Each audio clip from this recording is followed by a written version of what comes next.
हाँ तो स्टार्ट करते हैं, पहले के फिनटेक का थोड़ा हिस्ट्री वगैरह देख लेते हैं। तो उसका हिस्ट्री वगैरह है कि के फिनटेक पहले सेक्टर में काम करता है, आरटी रजिस्ट्रार होता है और ट्रांसफर एजेंट होता है। जो बैक एंड ऑपरेशंस होते हैं, हम ट्रेडिंग करते हैं या फिर आईपीओ वगैरह आता है तो उसका काम वो देखते हैं। तो पहले करवी ग्रुप करके था 1978 के आसपास, उसी से ये फाउंड हुआ 2017 में। उससे पहले उधर से वो लोग ऑपरेशन करते थे। तो इसका खुद का भी आईपीओ आया है 2022 में। तो तब से इसका भी ट्रेडिंग होता है। और इसका मार्केट कैप अभी लगभग 15,000 CR है।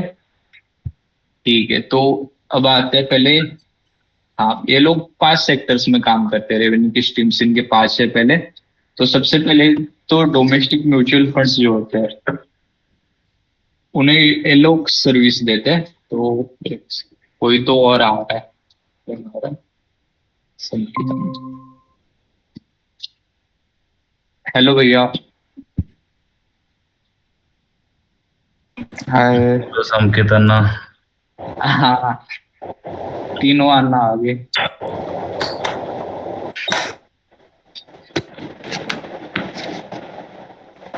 चल कंटिन्यू कर लीजिए। अच्छा अच्छा, ठीक है। हाँ, तो के फिनटेक मेनली 5 सेक्टर्स में ऑपरेट करता है। सबसे पहले तो डोमेस्टिक म्यूचुअल जो फंड होते हैं उनके पास, दूसरा होता है उनका इंटरनेशनल सॉल्यूशंस वाला बिजनेस, जिसपे अभी वो सबसे ज्यादा फोकस कर रहे हैं कॉन कॉल्स के ऊपर से। तीसरा होता है इश्यूअर सॉल्यूशंस, लाइक जो सारे आईपीओ रिलेटेड कामकाज वगैरह होते हैं। और एआईएफ मतलब होता है कि अल्टरनेटिव इन्वेस्टमेंट फंड्स, जो हेज फंड होते हैं, पीए होते हैं, वीसी होते हैं, वो भी इनके थ्रू इन्वेस्ट वगैरह करते हैं। और इनका जो स्मॉलर सेक्टर है वो है नेशनल पेंशन स्कीम वाला। तो ये हो गया उनका बेसिक बिजनेस का ओवरव्यू। तो अब कॉन कॉल पे आते हैं। तो कॉन कॉल के हिसाब से सो हम एनपीएस में वो अभी करते क्या है? रिसेंटली एनपीएस में वो करते क्या है एक्चुअली? एनपीएस में, वो एक सेकंड, नहीं पता भैया। वो लास्ट डिवीजन था और छोटा था, नहीं देखा उसको। अभी सबसे अच्छा उनका जो बेट कर रहे हो, बिगेस्ट बेट है उनका, वो है इंटरनेशनल बिजनेसेस में। उन्होंने अभी एक म्यूचुअल फंड ऑफिस को खरीदा है, सेंट फंड को। तो उसके बाद उनके क्लाइंट्स बढ़ के हो गए 499 क्लाइंट्स हो गए टोटल। और 499 क्लाइंट्स मतलब ऑर्गेनाइजेशन हो गए। उसके थ्रू लगभग 900 से 950 स्कीम्स आती है। लाइक एचडीएफसी के 3-4 है, वैसे टोटल 900 स्कीम्स आती है। तो इस पे अभी वो लोग बेट करें कि ये फ्यूचर में 60 से 70% से ग्रो करेगा पर ईयर के हिसाब से, क्योंकि और इनके जो दो मेन बिजनेस है, लाइक पहला जो मेन बिजनेस था वो मैच्योर हो चुके, पहले दो बिजनेस। पहला बिजनेस था अपना म्यूचुअल फंड वाला, और दूसरा था इश्योर सॉल्यूशन वाला। तो इसमें अभी मेजरली मैच्योर हो चुका है, इसमें ग्रोथ सिर्फ 15-20% का बच गया है। तो ये लोग जो पूरा फोकस है वो ऑर्गेनिक और इनऑर्गेनिक ग्रोथ एक्विजिशंस के थ्रू इंटरनेशनल बिजनेस पे ट्राई करे। और अभी ईटीएफ पे भी इन्होंने कमेंट किया, अभी जो सिल्वर का प्राइस वगैरह बढ़ रहा था, तो सब लोग मेजरली ईटीएफ्स और जो पैसिव फंड्स वगैरह थे, इनमें इन्वेस्ट करने लग गए थे। लेकिन इनसे इन लोगों को बहुत कम फी मिलता है। तो इनका रेवेन्यू का लॉस हो गया इस वजह से, सिल्वर का प्राइस बढ़ा था। और अभी जो एएमसी बिजनेस है इनका, इस वाले में जो टॉप के 4 एएमसी है जो फास्ट ग्रो हो रहे हैं, वो अभी इनके पास है। लेकिन इनका एम है कि ये 5 से 6 जो टॉप फास्ट ग्रोइंग वाले एएमसी है टॉप के, वो इनके पास आ जाए। और अभी इनका जो एआईएफ वाला था, लाइक अल्टरनेटिव इन्वेस्टमेंट फंड वाला, इसे सेकंड प्रायोरिटी पे रख रहे हैं। पहला तो इंटरनेशनल बिजनेस हो गया, दूसरा वाला है हो गया अल्टरनेटिव इन्वेस्टमेंट फंड्स अपने पीवीसी वाले। और इश्योर सॉल्यूशंस में इन्होंने इस क्वार्टर में पीएनबी को अपना क्लाइंट बना लिया, पंजाब नेशनल बैंक को। इनके लिए अचीवमेंट है बड़ा वाला। और टोटल 40 न्यू क्लाइंट्स आए इश्योर सॉल्यूशन में। और इसकी वजह से इनका जो रेवेन्यू था वो 80 बेसिक पॉइंट से बढ़ गया। तो सोहम, तूने कहा था ना कि वो हाँ कोई 60-70% ग्रोथ होगा उनके जो, हाँ, इंटरनेशनल बिजनेस में तो होगा। नंबर ऑफ क्लाइंट्स में ग्रोथ होगा या उनसे जो नेट प्रॉफिट्स मिलेंगे उसमें? नेट रेवेन्यू में होगा, रेवेन्यू रेवेन्यू। रेवेन्यू में। हाँ, अभी वो लोग 18 कंट्रीज में काम कर रहे हैं टोटल। इंडिया के बाद इनका जो रेवेन्यू वगैरह ज्यादा होता है वो एक तो सिंगापुर चल रहा है, हांगकांग चल रहा है और मिडल ईस्ट चल रहा है। इनमें भी इनका अच्छा प्रेजेंस बना हुआ है, तो थोड़ा इनका इनका फोकस। इंटरनेशनल बिजनेस बताएगा? हाँ इंटरनेशनल बिजनेस अभी, में करते क्या क्या है? हाँ तो अभी ये जो काम कर रहे हैं, ये अभी ये काम कर रहे हैं ब्लैक रॉक के साथ मिलके। तो ब्लैक रॉक के साथ अभी इनका खुद का जो सॉफ्टवेयर था जिनसे ये लोग बस इंफॉर्मेशन देते थे, वो था यम पावर करके। लेकिन ये पोर्टफोलियो बनाने की स्ट्रेटजीज नहीं देते थे। लेकिन अब ब्लैक रॉक का अलादीन करके एक सॉफ्टवेयर है, इसके साथ ये इंटीग्रेशन प्लान करे ताकि पूरे पोर्टफोलियो की सर्विसेज लाइक स्ट्रेटजी बनाने से लेके सारी सर्विसेज दे सके। तो ये एक ऑनगोइंग चल रहा है इन लोगों का। कोई तो एडमिट नहीं, गायब हो गया। नहीं नहीं, आ गया फिर से, कोई तो आया।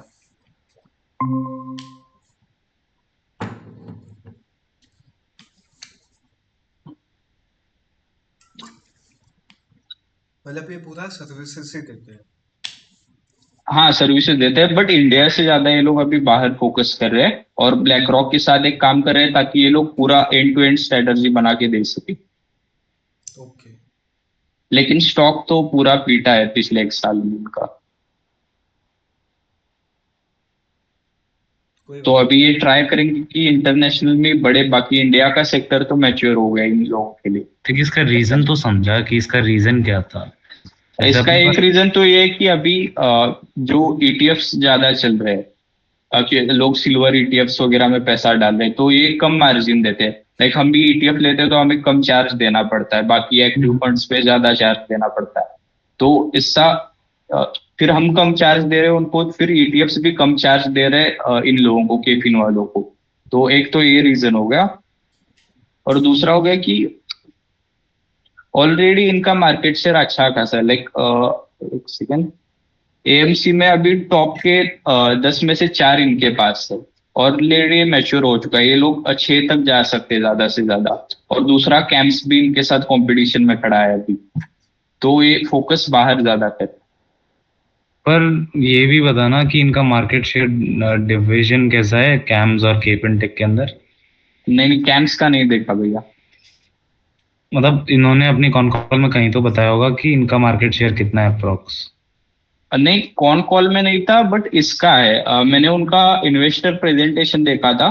एक सेकेंड में दिखाता हूँ उसका, भी मैंने लिख के रखा है। ये इनका भी मार्केट शेयर चल रहा है फिलहाल।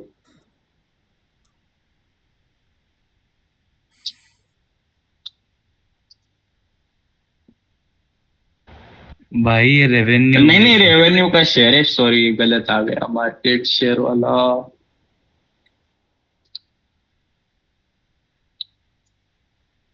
मार्केट शेयर वाला वो प्रेजेंटेशन वाले में देखना पड़ेगा, कौन कॉल में तो नहीं था, एक प्रेजेंटेशन मिनट वाले में रुको, देखना। यही यही स्लाइड पड़े रहने देना।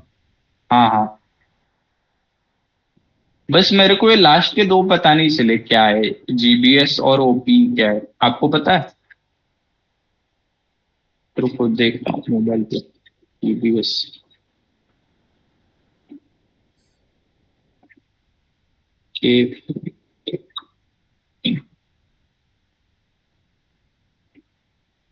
ग्लोबल बिजनेस सर्विसेज और ओपी। देख, आगे से सोहम कभी भी कोई कंपनी एनालाइज करे ना, और हाँ जब भी तेरे को ऐसी चीज पता लगे, लेट्स से कि इनका म्यूचुअल फंड का जो डोमेस्टिक म्यूचुअल फंड है उसमें इनका रेवेन्यू परसेंटेज कम हो रहा है और ये हम्म, इन्वेस्टर सोल्यूशन बढ़ा रहे हैं, तो तेरे दिमाग हम्म। में सवाल आना चाहिए कि इंटरनेशनल इन्वेस्टर सोल्यूशंस क्यों बढ़ा रहे हैं? क्या इनका प्रॉफिट मार्जिन उधर से काफी ज्यादा अच्छा है डोमेस्टिक वाले से या नहीं? हाँ एक ये बात भी है कि इनका जो प्रॉफिट मार्जिन है इंटरनेशनल वाले में, वो 37% है, अच्छा है वो। और हाँ। अच्छे से एक साल में 40% से ग्रो हुआ था, और इस क्वार्टर में 37% से ग्रो हुआ था। लाइक 35 के अबव तो है ही मार्जिन इंटरनेशनल वाले। हम्म। म्यूचुअल फंड और का देखना पड़ेगा, कम होगा। और जो चीज ये लोग कम कर रहे हैं ना, उस चीज का ये भी चीज चेक कर कि क्यों कम कर रहे हैं। क्या कंपनी उस साइड में बहुत ज्यादा स्ट्रगल कर रही है, या फिर ऐसा कुछ है कि कंपनी सच में ही कोई हायर मार्जिन की तरफ जाना चाहती है, हाँ ताकि तेरे को उस समझ आएगा कि हाँ कंपनी का फेस क्या चल रहा है अभी। हम्म, एक लाइन मेरे को बस याद है, मतलब वो ऐसा ही था कॉन कॉल में, कि ये जो पहले दो सेक्टर है, म्यूचुअल फंड वाला और इश्यूअर सॉल्यूशन वाला, ये दो मैच्योर हो गए, ऐसा उनके सीईओ ने बोला था एक लाइन में। बाकी अब डेप्थ में देखना पड़ेगा। अच्छा, तो international mature. Investor solution is fine, वो अभी हाँ ग्रोइंग मार्केट सेगमेंट है इनके लिए। हाँ। ठीक है, और उन्होंने अपनी कोई फ्यूचर आउटलुक्स दिए कि इंटरनेशनल इन्वेस्टर सॉल्यूशंस के अंदर ये अगले 3-4 साल या आगे क्या एक्सपेक्ट कर रहे हैं? आगे यही एक्सपेक्ट कर रहे हैं कि ये ऑर्गेनिक और इनऑर्गेनिक दोनों ग्रोथ ट्राई करेंगे। लाइक अभी जैसे इन्होंने एसेंट को एक्वायर किया था, वैसे इनके प्लान से और चीजें और कंपनीज को एक्वायर करने का। और ऑर्गेनिकली भी ये लाइक बिना ऑर्गेनिक के इनका ग्रोथ इन्हें लग रहा है 60% होगा। अ, और ऑर्गेनिक भी मिला, ऑर्गेनिक इनऑर्गेनिक मिला के 70% ग्रोथ होगा। तो मेनली ये लोग एक्वाजिशन पे ही ट्राई कर रहे हैं, छोटी कंपनीज लेने का इंटरनेशनल में। पूरा जीरो से सेटअप करने से अच्छा इस्टेब्लिश्ड कंपनी को लेने का ट्राई कर रहे हैं। अच्छा ठीक है, और अगली बार ये भी याद रखना कि जब तू ये रेवेन्यू ब्रेकअप पढ़े, कोशिश करना जैसे ये जीबीएस ओपी नहीं समझ आया, सर्च कर, हम्म, क्योंकि देख इन्होंने अपने हाँ। परसेंटेज शेयर इनमें काफी अच्छा क्या कहते हैं गिराया है। ठीक है, हम्म, तो तेरे दिमाग में सवाल आना चाहिए कि क्या पता इनका कॉम्पिटिटर यही काम में घुसा हुआ हो, हम्म, जो तेरे को पता है कि ये कम क्यों कर रहे हैं। हम्म, तो तुझे समझ आएगा कि कॉम्पिटिटर कहाँ हार रहा है, कहाँ ये जीत रहे हैं, या फिर कहाँ ये हाँ। स्ट्रगल कर रहे हैं, कॉम्पिटिटर अच्छा कर रहा है। हम्म, ठीक है। हाँ। सबसे अच्छा बस एक बात लगा कि ये इंटरनेशनल में अभी ब्लैक रॉक के साथ कुछ कर रहे हैं। लाइक और एक बात ये कि ये जो आईपीओ देते हैं, आईपीओ में हेल्प करते हैं। अभी जियो का जो आईपीओ आने वाला था, इसे भी ये लोग टारगेट कर रहे थे, लेकिन अब वो रुक गया कुछ रीजंस की वजह से।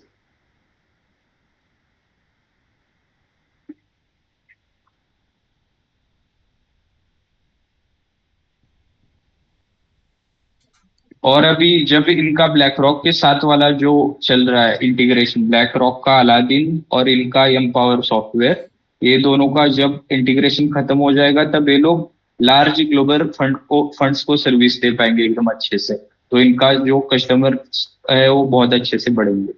तो ये वेट कर रहे हो कब खत्म होता है। और इन्होंने कोई एक्सपेक्टेड टाइमलाइन दी है कि कब तक ये खत्म हो जाना चाहिए? नहीं भैया, बट इंटरनेट से मिल सकता है, देख के देखूंगा अगले दिन। प्रेजेंटेशन बंद कर दो भैया। हाँ हाँ। हाँ। बाकी आज तो छुट्टी था मार्केट में।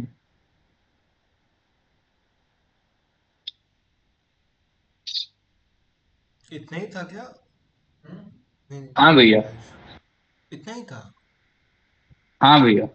बस इनके पांच मेजर बिजनेस होते हैं, पांच रेवेन्यू के स्ट्रीम्स है। सबसे पहला होता है म्यूचुअल फंड्स वाला। दूसरा होता है इश्यूअर सॉल्यूशंस वाला। तीसरा होता है जो इनके इंटरनेशनल बिजनेस चलते हैं। उसके बाद पेंशन वाला बहुत छोटा है इनका। और जो पांचवा होता है अल्टरनेटिव इन्वेस्टमेंट फंड वाला, उन्हें भी ये हेल्प करते हैं। अब इस, हाँ, लेकिन आगे से। और एक बात पता चली कि इनका जो मेन कंपटीटर है वो कैम्स है। ज्यादा जो ओवरलैप होता है सर्विसेज का, वो इनका कैम्स के साथ होता है। बाकी सीडीएसएल और एनएसडीएल के साथ थोड़ा कम होता है। मेनली कैम्स के साथ ओवरलैप होता है इनका। हम्म, आगे से याद रखना सोहम कि हाँ जब भी एनालिसिस करे, तूने इस बार कुछ पेन पेपर पे लिखा था क्या? हाँ हाँ, थोड़ा लिखा था। नहीं मत लिखना, अपने पास साइड में वन नोट करके ऐप यूज कर ले। ठीक है, अच्छा। मैं खुद वो भी यूज करता हूँ, तो मेरे को कहीं पे जो भी पार्ट अच्छा लगता है इन्वेस्टर्स प्रेजेंटेशन में, या फिर क्या हम्म, कहते हैं कॉन कॉल की ट्रांसक्रिप्ट पे, मैं उसको एकदम कट कॉपी पेस्ट कर लेता हूँ। हम्म, ठीक है, तो कोशिश करना ताकि तेरे पास पॉइंट ज्यादा रहे, डिस्कस करने के लिए अच्छे हाँ पॉइंट्स मिलेंगे तेरे को। दूसरा, हाँ। कोशिश कर कि जब भी तेरे को इन्वेस्टर प्रेजेंटेशन मिले, सवाल पूछ भाई उसमें। तेरे को कोई चीज नहीं समझ आई, जा गूगल पे सर्च कर, ऐसा क्यों हुआ। हर चीज के अंदर सवाल ढूंढने की कोशिश कर कि, और मैनेजमेंट कैसे बात कर रहा है। जैसे मैंने सीडीएसएल एनएसडीएल में तुम्हें बताया कि मैनेजमेंट बहुत अंडर मतलब कॉन्फिडेंस तो दिखा रही है, पर जब अपन ने मैच किए नंबर सीडीएसएल के साथ तो उनकी ग्रोथ इतनी अच्छी नहीं है। तो मैनेजमेंट का आउटलुक दिखा, तेरे को समझ आना चाहिए कि अब वो फेक कर रहे हैं कि नहीं कर रहे हैं। ठीक है, क्या वो आगे की ग्रोथ को लेके पॉजिटिव है या फिर वो क्वेश्चन से दूर भाग रहे हैं, ये चीजें चेक कर। ऐसी कई चीजें होती है जो तुम्हें कॉन कॉल में चेक करनी होती है। कई बार पता है इन्वेस्ट मैनेजमेंट क्या करती है, समझ ले एक जो एनालिस्ट ने 3 सवाल पूछे, ठीक है, अब इन जो मैनेजमेंट को लगा कि उसको दूसरा सवाल आंसर नहीं करना है, वहां जाके वो फंस रहा है, तो वो पता ही क्या करेगा, पहले कहेगा कि okay I will answer the third question first. ठीक है, पहले थर्ड आंसर सवाल बता दिया, फिर बता देगा फर्स्ट आंसर के बारे में। ठीक है, और वो फर्स्ट आंसर को बहुत लंबा खींचेगा ताकि एनालिस्ट वो वाला भूल जाए। अच्छा। बहुत बार होता है कॉन कॉल्स में, बहुत बार होता है ये। ठीक है, ताकि एनालिस्ट वो भूल जाए और उसके बारे में कोई पूछे ना। हाँ, पर और एक पूछना था भैया, ये बहुत बड़ा होता है तो पढ़ने में बोरिंग हो रहा है लास्ट लास्ट में आते तक, लेकिन लास्ट का पार्ट ही मेन होता है ना, क्वेश्चन आंसर वाला। स्टार्टिंग में तो वो लोग खुद बताते हैं, तो इसका कुछ भाई इलाज, वो समरी वाला स्टैंडिंग, पढ़ने से काम नहीं होता क्या? देख ये समरी ऐसे, वाले से काम हो जाता है, वो अच्छा है, समरी मैंने भी लेकिन देखी आई थी थिंक काफी उधर अच्छी। बस हमें नंबर्स मिलते हैं ज्यादा, ऐसा प्लान्स के बारे में ज्यादा कुछ नहीं होता समरी में। अरे वो देख समरी कुछ जब काम की नहीं होती है।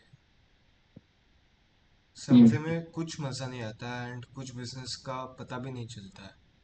कॉन्ट्स मतलब जो स्टैट्स है वो पता चल जाएंगे, बट जो इनसाइट्स है ना, जो तू खुद के दिमाग से लगा सकता है, फाइंड कर सकता है, फाइंड ही नहीं कर पाएगा। देख अच्छा। हमेशा इस चीज में एक चीज ध्यान रखा कर कि जो सबसे पहली लाइन होती है ना, जब मैनेजमेंट के हाथ में दिया जाता है लाइन कि भाई आप बोलो, मैनेजमेंट काम करती है सिर्फ चांदी लगाने का।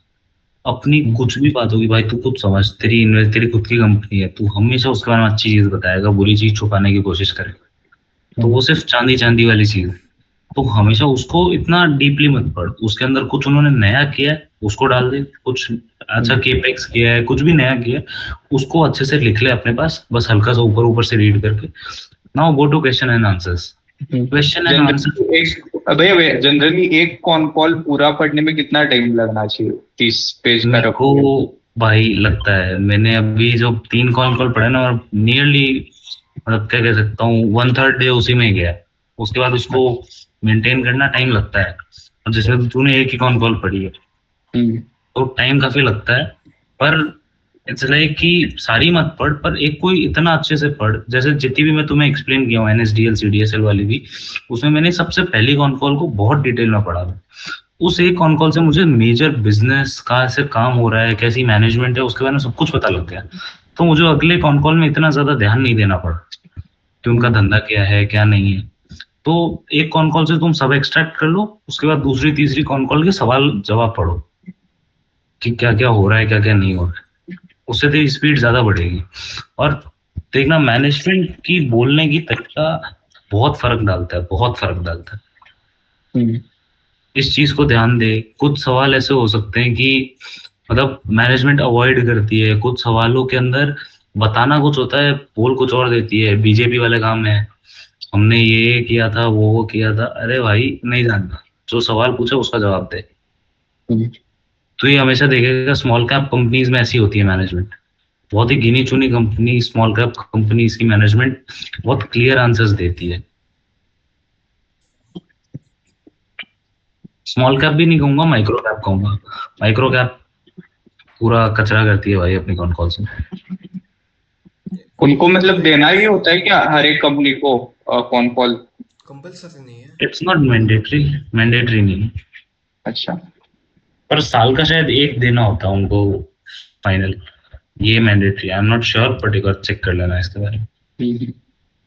और अगली बार जब भी कॉन कॉल पढ़े, एटलीस्ट तेरा कंटेंट इतना डिटेल, जैसे तूने अभी 5 रेवेन्यू बिजनेस समझा है, वो उनसे रेवेन्यू कैसे कम आती है, क्या प्रोसेस होता है, थोड़ा उसके बारे में और डिटेल जा।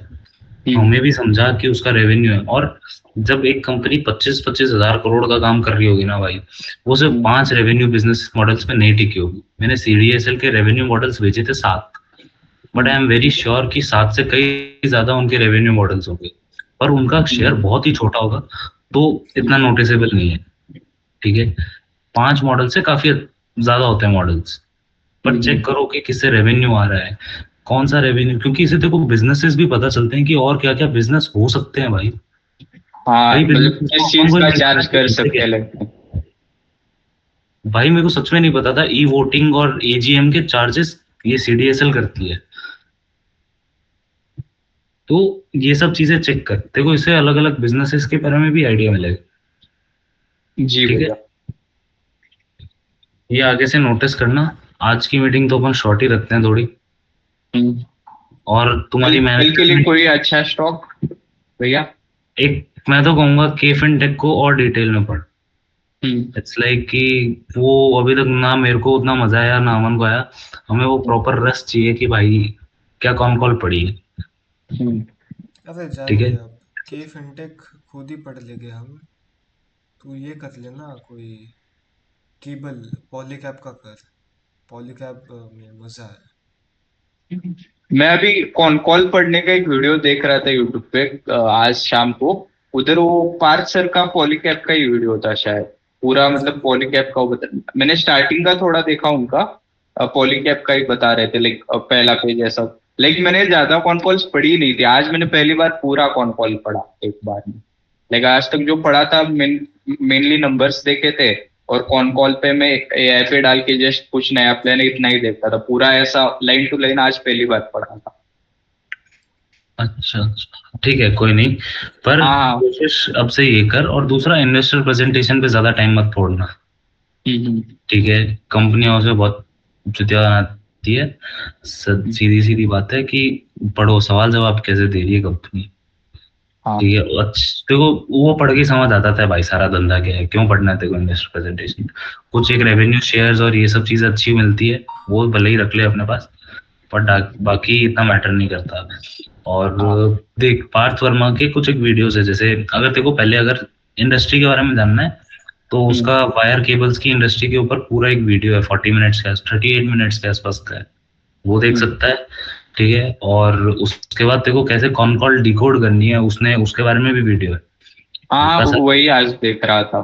अच्छा वैसे था। सोहम, लक्ष्य जो हाँ वायरस एंड केबल की वीडियो है ना, वो कितने महीने पहले की है? ज्यादा टाइम पुरानी नहीं है यार, बट इट्स लाइक धंधा थोड़ी ना चेंज हुआ होगा। नहीं नहीं, चेंज बहुत हुआ लाइक। है। क्योंकि अगर तू लास्ट ईयर देखता ना, 2025 में, कि हर हर एक कंपनी, अदानी ले ले या जिंदल ले ले, एक तो 11 months ओल्ड। अच्छा हाँ, तू देख वो जो वीडियो होगी ना, वो काफी पेसिमिस्टिक होगी।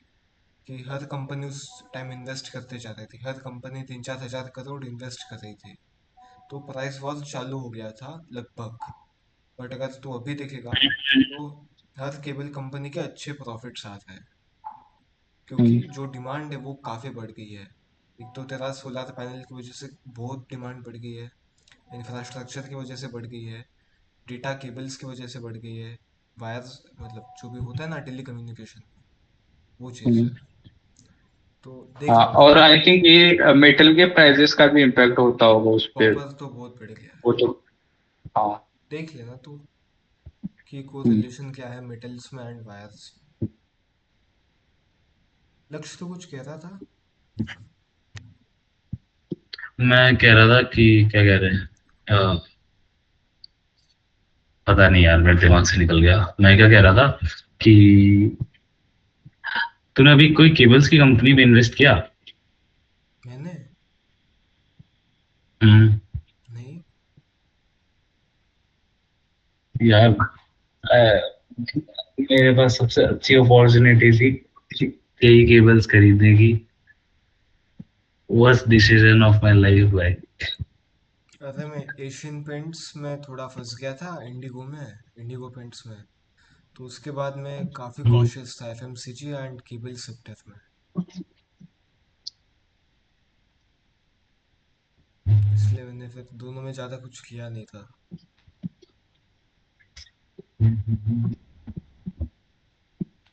जैसा भी भैया है ये। लक्ष्य भैया, हम्म। आपको कुछ अच्छा कंपनी पता है क्या कल के लिए लेने के लिए। देख अभी तो नई कॉन कॉल्स पढ़ रहा है ना, कोशिश कर ऐसी हाँ। कॉन कॉल्स जिनकी थोड़ी सी जो ट्रांसक्रिप्ट होती है थोड़ी छोटी हो। हम्म, 15-20 पेजेस तक की, ताकि तू अभी इनिशियली बोर ना हो। क्योंकि मैं भी बताऊं, जब भी मैं 25 पेज के ऊपर की ट्रांसक्रिप्ट पढ़ता हूँ भाई मैं भी बोर होता हूँ। ठीक है, क्योंकि कई कई जगह तो वो वैल्यूएशंस में चले जाते हैं और मेरा वैल्यूएशंस खराब है। ठीक है, अगर हम्म, तुम वो वैल्यूएशन साइड से जाओ, मुझे बहुत कम चीजें आती है उन साइड पे। ठीक है, तो वो बहुत डिटेल में चली जाती है और मैं बोर खाती हूँ। तो कोशिश कर कि जो भी ट्रांसक्रिप्ट पढ़े ऐसी कंपनी पकड़, अच्छी होनी चाहिए, और उसका हम्म, ट्रांसक्रिप्ट 15-20 पेजेस के आसपास होना चाहिए, ताकि तू बोर ना हो। इनिशियली तेरे को धंधा उस 15-20 पेजेस में भी समझ आ जाए। हम्म। अब ठीक एक है। रूल बना लेता हूँ, जब तक छुट्टी चल रहा है रोज एक एक पढ़ने का ट्राई कर सकता हूँ रात में। हाँ, और तेरा प्राइम फोकस यही होना चाहिए, तू कौन कौन से पढ़ के उस पूरे धंधे के बारे में सब कुछ निचोड़े। तेरे को हम्म, जो भी चीज उसमें मिल रही है, जो तेरे को चीज नहीं पता है, चैट जीपीटी करो, जानो उसके हम्म, बारे में, लिखो, और 2-3 गूगल सर्चेस और कर ले, उसके एग्जाम्पल देख ले। ठीक है, ऐसे सिमिलर केसेस कहीं हुए हो, कोई भी चीज हो रही हो, ठीक हम्म, है, वो सब चीजें डाल, सर्च कर, इससे तेरे को और एक्स्ट्रा इन्फॉर्मेशन मिलेगी। हम्म। ये वीए टेक वेबैक का देख लेना सोम। किसका? VA Tech Wabag. हाँ, ये अच्छा है, पानी की कंपनी है, वाटर सॉल्यूशंस देती एक होता है वाटर सॉल्यूशंस की कोई कंपनी थी भाई, बहुत बढ़िया थी वो। है। वीए एनवायरो इंफ्रा, हाँ हाँ, तू नहीं कहा था डेल्टा शायद। वाटर। एनवेरो एनवेरो काफी बढ़िया थी। हम्म, सुबह तो एक ये बार लिख सकते 10 वाला हाँ, प्लास्टिक्स, 10 वाला प्लास्टिक्स भी देख लेना। टी ए 10 आई वाला एन क्या? T A I T N A I इसकी वाला कॉन कॉल प्लस। मिलेगी या नहीं पता तो नहीं, देख लेना बट। हाँ, लिस्टेड नहीं है क्या? लिस्टेड है ना। है। ठीक प्रॉफिट दिया इसने। स्पेलिंग बोलना। TAINWAL। हाँ हाँ, ले लिया ले लिया। अब देख, एक काम कर, जो पहली कॉन कॉल होती है ना, कॉन कॉल 20 पेजेस की होती है अप्रॉक्स, उसको लगा ले 1.5 घंटा पढ़ने में, 2 घंटा पढ़ने में। जो बाकी उसके पहले की कॉन कॉल है ना, मतलब हम्म, सेकंड क्वार्टर वाली, मतलब पहली, उसके लिए तुझे ज़्यादा हम्म, टाइम लगेगा नहीं, बिकॉज यू नो आधा ऑन घंटा। What factors you have to focus, on what area you have to focus, that's why. Hmm, तो उसमें भी उसमें 1 घंटे से पहले Q&A पे आ देखना। सकते हैं। क्या क्या। हम्म, उसमें सीधा मेनली Q&A पे आ सकते हैं। लाइक हाँ पूरा बिजनेस फिर से जानना नहीं पड़ेगा। वही। मैं रूल बना ही लेता हूँ आज से। एक टिक वाला चेकलिस्ट भी बना ही लेता हूँ, रोज एक पढ़ के टिक मारने। ग्रुप पे डाल देना। और नहीं नहीं कल नहीं, कौन सा इधर कर रहा इधर है? ना। कल कौन सा कर रहा है, पहले ही बता दे। कल अभी जो बताया था वो 10 वाला ब्रश फिक्स देखता हूँ, नाम अच्छा लग रहा है। पहले इसकी देखता हूँ, अगर ट्रांसक्रिप्ट देख छोटा ले। है तो उससे। हाँ, एक दो तीन कंपनी ट्राई करता हूँ बैंकिंग सेक्टर वाली, यार जिसका इन्होंने छोटा हो। अपनी कोई कॉन कॉल ही नहीं दे रखी है, टेन वाला ने, माइक्रो कैप पे भाई। वही वही दिक्कत थी। बट उसके जो नेट प्रॉफिट्स है, ग्रोथ काफ़ी हम्म, अच्छी है। CAGR भी काफ़ी अच्छी है। ये टेक वापाक ने भी कुछ दे नहीं रखी अपनी पिछली। कल मैं किसी बैंक का पढ़ता हूँ, SBI नहीं तो भाई BOI। बैंक मत कर, एक बैंक की बुरा बैंड होता है बच क्या? जाएगी पूरी। अच्छा। बैंक बहुत ज्यादा रेगुलेटरी चीजों पे लगती है, मैंने बैंक्स पढ़नी शुरू करी थी, मेरे को 10 पेजेस के तो सिर्फ उस चीज के नोट्स बनाने पड़े थे जिन्होंने उन्होंने नई नई टर्म्स यूज करी थी। अच्छा। इतनी टर्म्स तो होती है, इतनी। हाँ, तो बैंक्स, आप एक। टेलीकॉम, हम्म, और कुछ ऐसे सेक्टर्स है जिनको मत पकड़, इंश्योरेंस सेक्टर हो गया, बैंक्स हो गई, टेलीकॉम सेक्टर हो गया, ठीक क्रेडिट है, कार्ड्स। फार्मास्यूटिकल्स हो गया। ठीक है, इनके अंदर बहुत हेवी टर्म्स यूज होती है। तो अगर तू हम्म, इनको बहुत लंबा टाइम दे सकता है, कभी छुट्टी हो तो पहले 1-2 दिन इनका बिजनेस समझ, क्या क्या टर्म्स ये लोग यूज करते हैं, वो चीजें लिख, उसके बाद कॉन्वर्स पढ़ना शुरू कर, नहीं तो बहुत हम्म, कंफ्यूजिंग रहेगा। और इनको समझाने से पहले तेरे को जितने भी नोट्स लिखे हैं उनके फोटोज भेज, ताकि हाँ बाकी लोग समझ तो पाए। हाँ भैया, इजी एक सेक्टर बता दो आप जो कल स्टार्ट हो सकता है। लोग मैं बताता हूँ। हम्म, ऐसा ये कर लेना फिर एफएमसीजी में तुझे सीखने भी हाँ, बहुत कुछ एफएमसीजी है। Is good. आईटीसी। आईटी से नहीं। आईटीसी ट्रांसक्रिप्ट नहीं करती भाई, कॉन नहीं। कॉल्स। बेक्टर बेक्टर फूड्स देख ले, मैंने बेच दिया था ये कुछ टाइम तक। वेक्टर फूड कर सकता है भाई, अमन को बहुत पसंद है वेक्टर्स फूड। नहीं तो वरुण भी ले सकते हो, वो पढ़ा था, मैंने देखा था बहुत दिनों पहले कुछ तो। तो उसकी ट्रांसक्रिप्ट तो देख तू। हाँ। तू खुद सोचना भाई, जब तू कोई ऐसी कंपनी कर रहा है, वरुण बेवरेजेस, जो इतनी भारी भरकम कंपनीज होगी, इनसे सवाल भी तो कितने ज्यादा होंगे, क्योंकि इनके बिजनेस हम्म। सेगमेंट्स बहुत ज्यादा है। तो श्योरली इनकी ट्रांसक्रिप्ट बहुत बड़ी आएगी। छोटा। अमूल। अमूल तो छोटा हो शायद। अमूल भाई अमूल लिस्टेड है क्या? लाइक प्रोडक्ट बहुत होते हैं बट। लिस्टेड तो होना चाहिए। कोऑपरेटिव कंपनीज रेयरली लिस्ट होती है, लिस्ट ही नहीं होती है वो, वही तो उनका होता है इंडिया में। हालांकि वरुण बेवरेजेस की छोटी है, तू करना चाहे तो कर सकता है। अच्छा, वरुण का था। वरुण बेवरेजेस की लास्ट कॉन कॉल तो 17 पेज की है, उससे पहले वाली 16 पेजेस की। हाँ, तो बस इनकी ये अच्छी दो है, हो कर गए।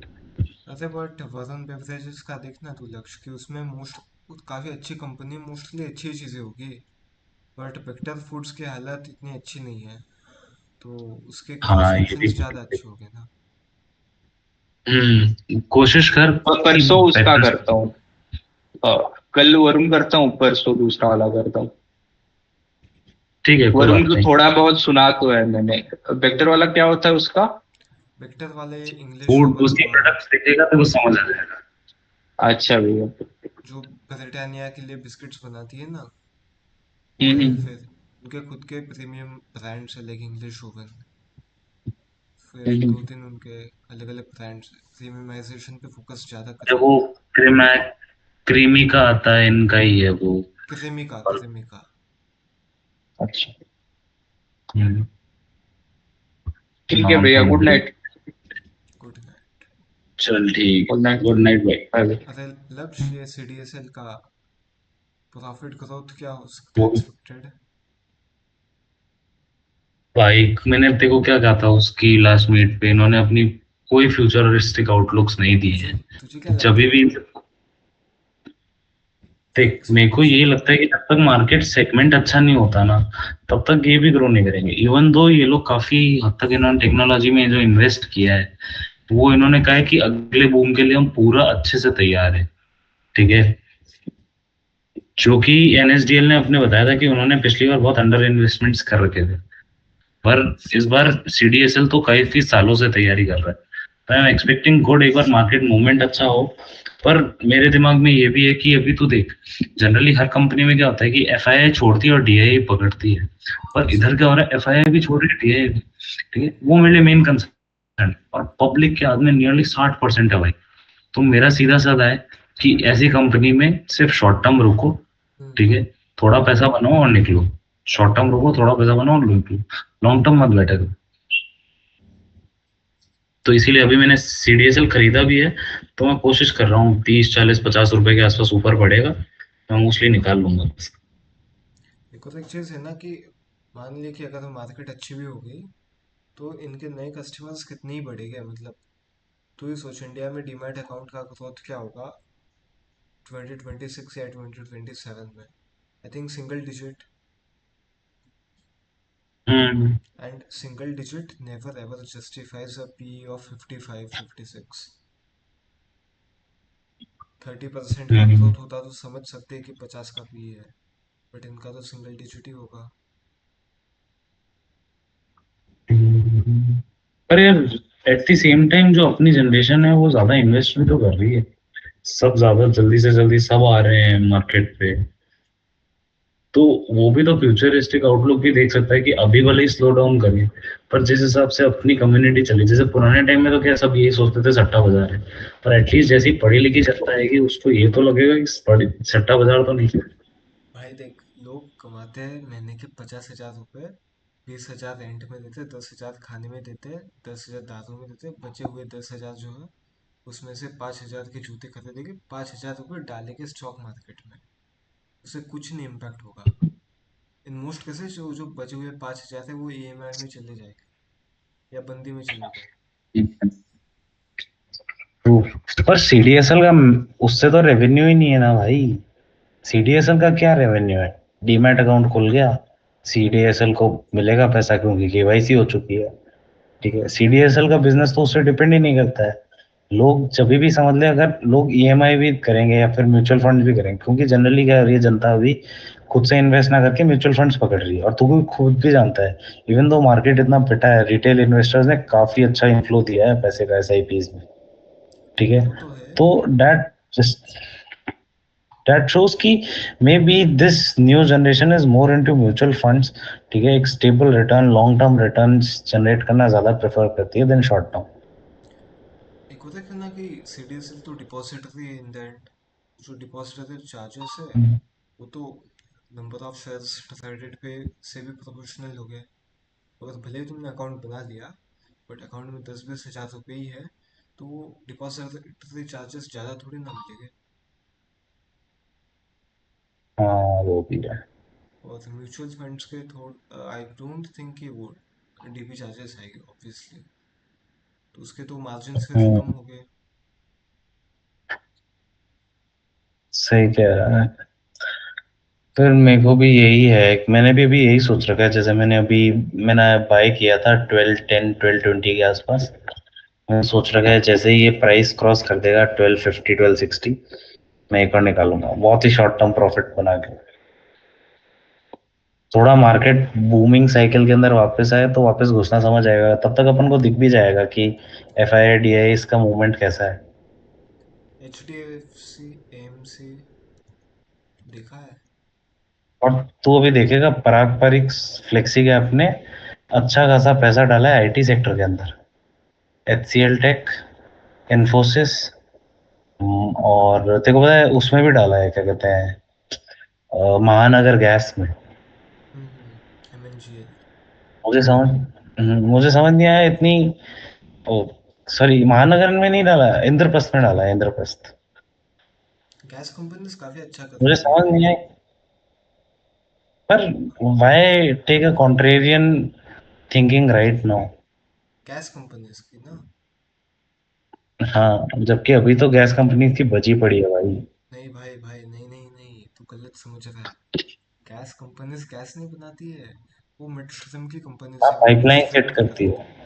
हाँ, मतलब जैसे राजस्थान का तो पता नहीं, पर महाराष्ट्र में तू जो भी टीयर 2 सिटी, टीयर 1 टीयर 3 देखेगा ना, वहाँ पे सबकी पाइपलाइंस हम्म, लगी है गैस की। एंड उसका हम्म। डायरेक्ट बेनिफिट इनको होता है। ये less of a chemical company, more of a civil company है, अच्छा। तो इसमें काफ़ी प्रॉफिट है। एंड वो आईटी में भी इसलिए इन्वेस्ट और किया जा रहा है क्योंकि तू ही देख कि अगर तूने इन्फोसिस की कॉन कॉल पढ़ी होगी या बाकी आईटी कंपनीज की, तो उन्होंने कहा है कि like 1/3 of the workforce already train हो चुकी है उनकी एआई के लिए, एंड वो बाकी की 2/3 भी तुरंत 1 साल के अंदर कर लेगी। एंड उनका जो एफिशिएंसी वो काफ़ी बढ़ रहा है यूजिंग एआई। एआई के वो सॉल्यूशंस बना के दे रहे हैं। एंड एक और एक चीज़ है कि जो फॉरेन में है, जो बड़ी बड़ी कंपनीज है, वो एआई को इतना फास्ट अडॉप्ट नहीं कर पा रही है। इंडिया में तो हमने एक्चुअली काफ़ी फास्ट कर लिया अडॉप्ट, बट फॉरेन में जो बड़ी कंपनीज है वो ट्रांजिशन फेज में, एंड वो ट्रांजिशन को हेल्प करने के लिए भी ये आ रही है इन्फोसिस वगैरह। ओके। हम्म, तो H Infosys. C L tech एक अच्छी पेट हो सकती है। हाँ, एचसीएल तो पहले से ही कर रही और है अच्छा। मैं तेरे को ये भी बताऊं, एच सी एल टेक के ना, अगर तू रिसेंट बाइंग देखेगा, ये चीज चेक करी तूने? एच सी एल टेक में जो प्रमोटर है, प्रमोटर की एक साइड कंपनी है, उसका नाम है, एक सेकंड रुक बताता। Infosys is won't be a IT company till 2030. It will be a AI company within 2 years. That's what their management says. And वो ओह डरते भी नाइस। नहीं है एआई के।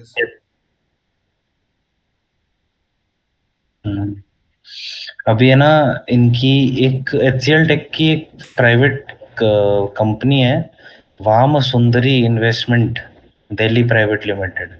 इन्होंने ना पिछले 4 महीने से लगातार हैवी बाइंग करी है भाई अपनी शेयर्स की। हैवी बाइंग, फेब मार्च अप्रैल मई, 4 महीने, अच्छा। 3-3 लाख 4-4 लाख शेयर, 6-6 लाख शेयर भी किया। एक्सेल को मैं लेने वाला था हम्म, 2-3 महीनों पहले, बट जब वो थोड़ा इन्फोसिस के कंपैरिजन में एक्सपेंसिव था तो मैंने स्विच हम्म, किया फिर। हम्म। अब अब प्राइस तो तो काफ़ी तेरा बढ़ अभी गया है। क्या मूड है इस पे? एक्सेल तो मैं ले लूँगा, but not for the short term, Infosys. Like for entire 2026 I can even hold it for 1 year, क्योंकि मुझे पता है एक्सेल तगड़े प्रॉफिट्स देती है। और इन्फोसिस का टारगेट?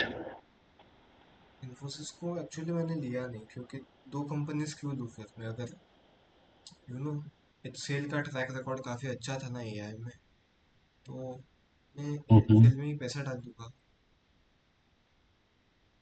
Why not Infosys? देखो इन्फोसिस भी अच्छी है, बट ट्रैक रिकॉर्ड मार्क्स तो पहले अच्छे एक्सेल को आए थे ना, तो एक्सेल और अच्छे मार्क्स हाँ, ला सकती है।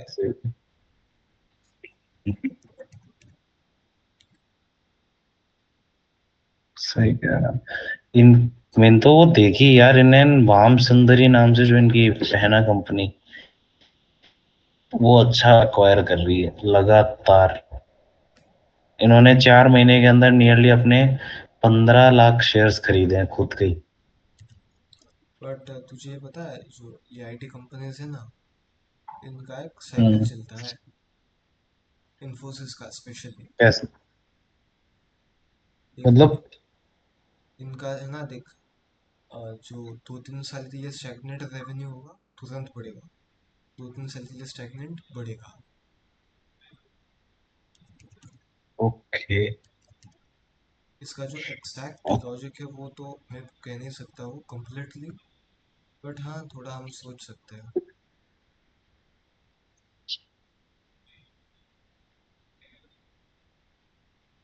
3 साल कांस्टेंट एग्जैक्ट बढ़ा है।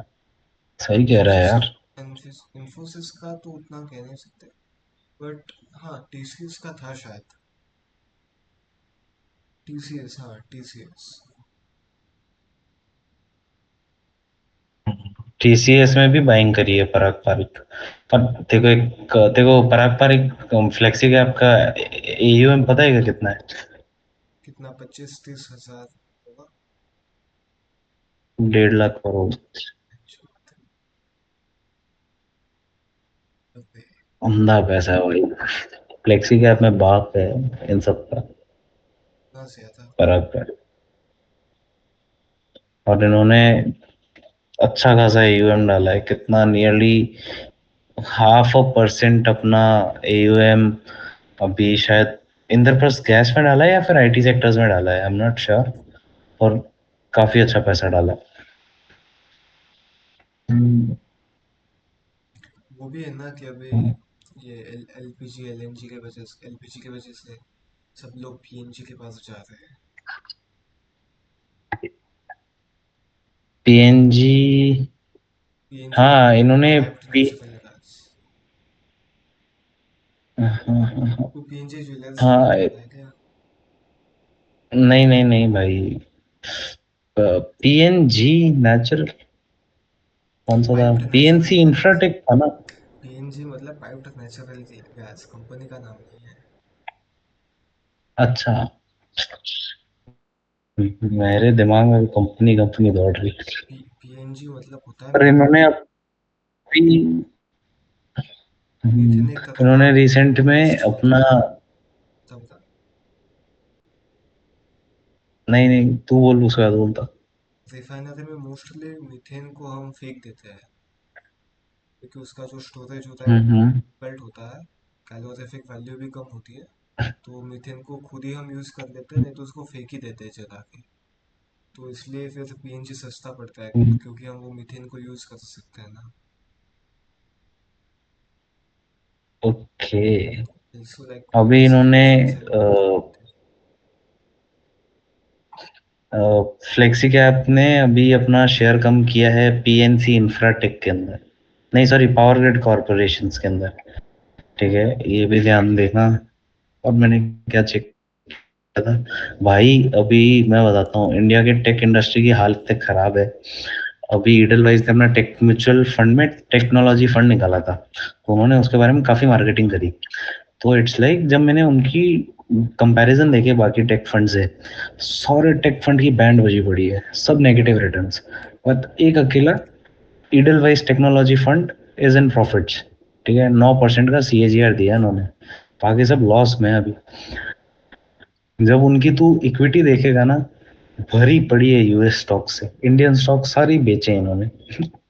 जितना पैसा कमाया है सारा यूएस स्टॉक से, पैलेंटीर, एनवीडिया, अल्फाबेट, और भी जो जितनी आईटी कंपनीज है फ्रॉम यूएस, सारी टाइम नो लिमिट रिटर्न ये फ्रॉम इन। ट्रांजिशन फेज है, जो ये टेक्नोलॉजी है ना, ट्रांजिशन फेज में है अभी, तो इसलिए मैंने ज्यादा हाथ गीले किए नहीं है इसमें।